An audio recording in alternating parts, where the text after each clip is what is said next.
Hi guys, നമുക്കൊരു reception കൂടാൻ അങ്ങ് തൃശ്ശൂർ വരെ പോയാലോ? നമ്മുടെ ഗായ് ചേച്ചിയുടെ റിസപ്ഷനാണ്. അതിന് വേണ്ടിയിട്ട് ഞങ്ങൾ പോവാണേ. ഒരുങ്ങാൻ കിട്ടുന്ന ഓരോ അവസരങ്ങളും ഞങ്ങൾ പാഴാക്കാറില്ല. കാണാൻ പറ്റും ഓണമെന്ന് പറഞ്ഞ ടീംസാണ്. ഞങ്ങൾ ലോൺ എടുത്തിട്ടാണെങ്കിൽ ശരി ഞങ്ങൾ അടിച്ചു പൊളിച്ചിരിക്കും.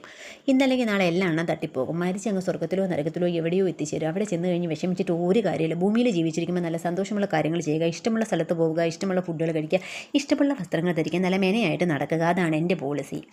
ദാ ഈ ഇരിക്കണത് നമ്മുടെ കൊച്ചു കൊച്ചു കൂട്ടുകാരിയാണ് ചീരു. ആളൊരു വലിയ നാണക്കാരിയാണ്. പാട്ട് കേട്ട് ഡാൻസ് ചെയ്യുമായിരുന്നു കൊച്ച്. ഞാൻ വീഡിയോ എടുക്കുന്ന കണ്ടപ്പോഴേക്കും കൊച്ച് നാണിച്ചങ്ങ് മാറിപ്പോയി. എന്തോ ചെയ്യാനാന്നേ, കൊച്ചെന്നെ ശപിച്ച് കാണും മനസ്സിൽ.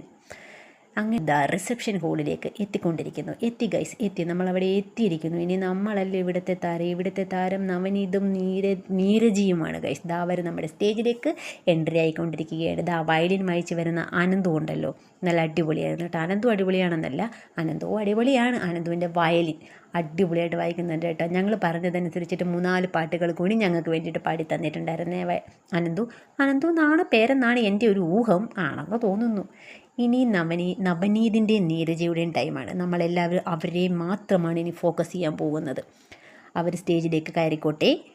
അവർ സ്റ്റേജിലേക്ക് കയറിയതും നവനീതിൻ്റെയും നീരജയുടെ ഫാമിലി കേക്ക് കട്ടിങ് തുടങ്ങി. അവരത് കട്ട് ചെയ്യുന്ന സമയത്ത് നമുക്ക് നമ്മുടെ മെയിൻ പരിപാടിയിലേക്ക് കിടക്കാം.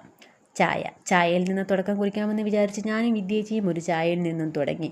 ചിന്നമ്മയ്ക്ക് ചായ ഇഷ്ടമല്ലാത്തതുകൊണ്ട് അവൾ പറഞ്ഞു ചായ വേണ്ട എന്ന് പറഞ്ഞ് മാറി നിൽക്കുന്നത് വേറൊന്നും കൊണ്ടല്ലതാ. ഇതൊക്കെ ഉള്ളപ്പോൾ എന്തിനാ ചായ എന്നാണ് അവൾ പറയണത്. ചായ കുടിച്ചത് മാത്രമേ ഓർമ്മയുള്ളൂ ഗായ്സ്. പിന്നെ അവിടെ നടന്ന് ഒന്നും എനിക്ക് ഓർമ്മയില്ല. എന്ത് ചെയ്യാനാ, ദൈവം ഒരു കുഞ്ഞ് വയറും തന്നെ എന്നെ ഇങ്ങോട്ട് വിട്ടത്. എന്നെ കൊണ്ട് പറ്റണ രീതിയിൽ ആ വയറ് ഞാൻ ഫില്ലാക്കിയിട്ടുണ്ട്. ഈ കാണുന്നതെല്ലാം ഞാൻ ട്രൈ ചെയ്തിട്ടുണ്ട്. പെരുമ്പാമ്പേര വിഴുങ്ങിയതുപോലെയായിരുന്നു പിന്നീടുള്ള എൻ്റെ അവസ്ഥ. എന്നാലും സാരമില്ല.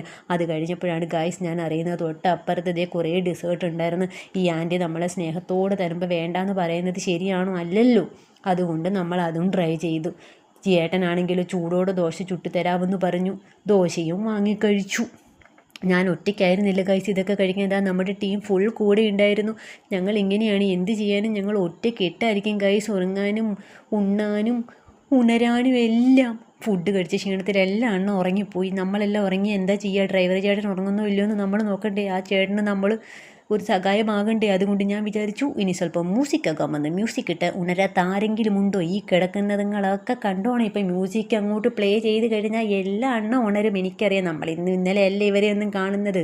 ഇതാ കണ്ടില്ലേ ഗൈസ്, മ്യൂസിക് ഇട്ടപ്പോഴേക്ക് ഉറങ്ങിക്കിടന്നതുങ്ങളെല്ലാം എണീറ്റു. ഇനി അടുത്ത ട്രിപ്പിന് വേണ്ടിയിട്ടുള്ള വെയിറ്റിങ്ങിലാണ് ഞങ്ങൾ.